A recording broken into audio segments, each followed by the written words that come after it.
பதில் கொடுப்பான்.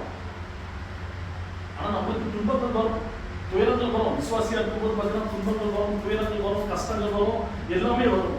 வந்த போதும் அதனால நம்ம சோர்ந்து போகவே கூடாது. சோர்ந்து போகவே கூடாது. நம்ம சோர்ந்து போனோம்னாக்கா நம்ம கிட்ட விசுவாசம் இல்லைன்னு தான் அர்த்தம். நம்ம கிட்ட என்னது? விசுவாசம் இல்லை. ஆனா விசுவாசம் அதிகமா இருக்கும்போது சோதனைகள் அதிகமா வரும். அப்ப சோதனைகள் அதிகமா வரும்போது பார்த்தீங்கன்னா விடாமுயற்சியா நம்ம ஜெபித்து கொண்டே இருக்க வேண்டும். நம்ம விடாமுயற்சியா ஜெபித்து கொண்டு இருக்கும்போது தான் ஆண்டவர் நம்மளோட பேசுவார். யாருக்கு சோதனை இல்லை சொல்லுங்க பார்ப்போம். ஜெபம் பண்றவங்களுக்கு சோதனை இருக்கதான் செய்யும், நார்மலான மனிதருக்கு சோதனை இருக்கதான் செய்யும். யாருக்கு சோதனை இல்லை? அப்ப ஜெபத்தில் நம்ம உறுதியா தரித்து இருக்கும் போதுதான் நமக்கு பதில் கிடைக்கும்.